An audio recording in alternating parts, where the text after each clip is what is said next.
السلام علیکم ورحمۃ اللہ وبرکاتہ۔ جب تم پریشان اور ناامید محسوس کرو تو سورہ ضحیٰ پڑھا کرو، کیونکہ جب آپ صلی اللہ علیہ وآلہ وسلم پر 6 ماہ تک کوئی وحی نازل نہ ہوئی، نہ جبرائیل علیہ السلام آئے، نہ ان کے خواب میں الہام ہوا، تو وہ پریشان ہو گئے تھے۔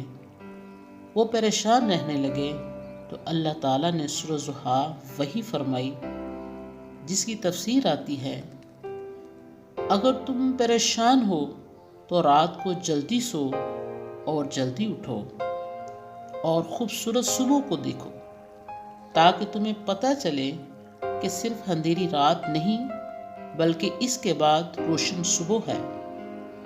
پھر فرمایا: اے محمد صلی اللہ علیہ وآلہ وسلم، تمہارا رب نہ تم سے ناراض ہے اور نہ ہی وہ تمہیں بھول گیا ہے۔ اس سے بہتر بھی کوئی تسلی ہوگی؟ تو بس جب تم ڈپریشن میں ہو تو سورہ ضحیٰ پڑھ لیا کرو۔ اللہ تعالیٰ نے یہ اتنی بڑی دنیا اور اس میں موجود لوگوں کو اس لیے نہیں بنایا کہ وہ بس اپنی اپنی زندگیوں کے بنے دائروں میں قید ہو کر، خود میں کھو کر اپنے ارد گرد کے لوگوں کو بھول جائیں۔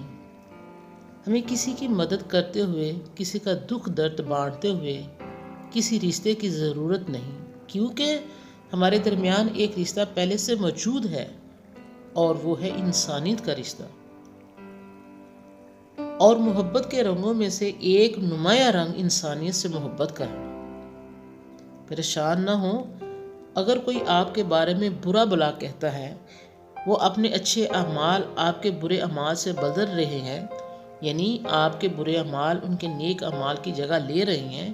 انہیں ایک مسکراہٹ دیں اور برا بھلا کہنے دیں، کیونکہ قیامت کے دن صرف ایک بات معنی رکھے گی کہ آپ کے پاس کتنے اچھے اعمال ہوں گے اور کچھ نہیں دیکھا جائے گا۔ صبر آخر اتنا مشکل کیوں ہوتا ہے؟ اور مسئلہ یہ ہے کہ اس کے بغیر چین بھی نہیں پڑتا۔ یہ سوال میں اکثر خود سے پوچھا کرتی تھی، لیکن پھر رفتہ رفتہ میں نے زندگی کو سمجھنا شروع کیا تو پتہ چلا کہ زندگی تو صبر کے سوا کچھ بھی نہیں۔ کوئی بچھڑ گیا تو صبر، کوئی روٹھ گیا تو صبر، کسی نے کردار پہ انگلی اٹھائی تو صبر، جو مانگا وہ نہ ملا تو صبر، ماضی ستائے تو صبر، اور کسی کا ذکر کرتے ہوئے آنکھ بھر آئے تو صبر۔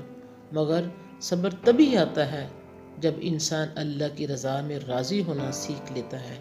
اللہ تعالیٰ ہمیں اللہ کی رضا پر راضی رہنے کی توفیق عطا فرمائے۔ آمین یا رب العالمین۔